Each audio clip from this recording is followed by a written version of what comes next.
Hello दोस्तों, स्वागत है आपका फिर से एक नई वीडियो में। आज हम जानेंगे 4 वायर वाले मोटर के कनेक्शन के बारे में।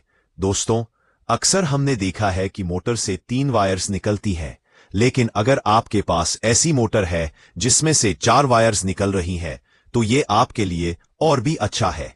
क्यों? क्योंकि इसमें चक्कर बदलना बहुत आसान होता है। आज की वीडियो में हम सीखेंगे कि 4 वायर्स की पहचान कैसे करें, कैपेसिटर कैसे जोड़े, और अगर मोटर उल्टा घूमे तो बिना मोटर खोले सीधा कैसे करें। तो चलिए शुरू करते हैं।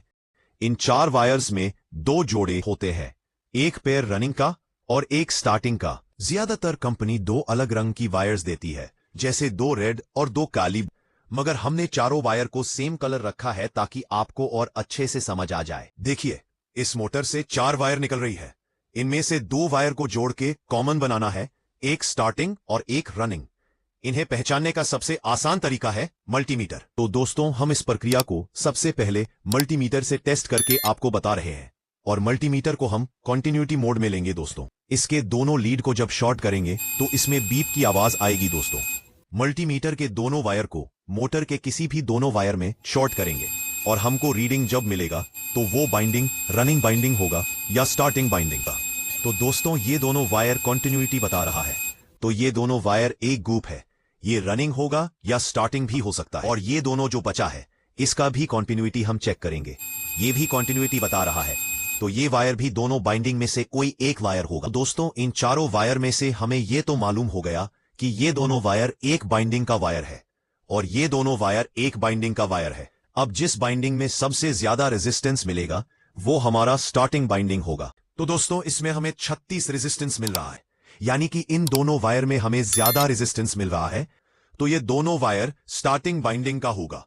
और इन दोनों वायर में हमें 30 मिल रहा है, यानी कम मिल रहा है, ये रनिंग बाइंडिंग का वायर है। तो इस तरीके से आप रनिंग और स्टार्टिंग बाइंडिंग जान जाएंगे दोस्तों। तो आइए इसे कैपेसिटर के साथ कनेक्शन करते हैं। तो सबसे पहले हम कॉमन बनाएंगे दोस्तों।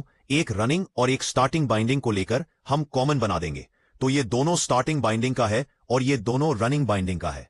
तो किसी बाइंडिंग से भी एक एक वायर्स उठाएंगे, एक रनिंग का होना चाहिए और एक स्टार्टिंग का होना चाहिए। दोनों को हम कॉमन बना देंगे। तो ये हमारे पास हो गया 3 वायर्स, ये कॉमन हो गया और ये रनिंग हो गया, एक स्टार्टिंग हो गया। तो दोस्तों, एक ये रनिंग और एक स्टार्टिंग कैपेसिटर में जाएंगे और बच गया एक रनिंग और एक कॉमन। अब मेन सप्लाई का वायर लेंगे, मेन सप्लाई का फेज वायर रनिंग वायर के साथ जोड़ देंगे और मेन सप्लाई का न्यूट्रल वायर कॉमन वायर के साथ जोड़ देंगे। अब मोटर को ऑन करके चेक कर लेंगे। अगर सीधा चल रहा है तो सही, और अगर उल्टा चल रहा है तो कनेक्शन चेंज करना होगा। तो आइए इसे भी समझते हैं कि मोटर अगर उल्टा चले तो आप क्या करें। मोटर उल्टा चल रहा था तो इसको सीधा करने के लिए रनिंग वाइंडिंग के दोनों वायर को एक दूसरे जगह एक्सचेंज कर देना होता है। तो आइए इसे फटाफट एक्सचेंज कर देते हैं।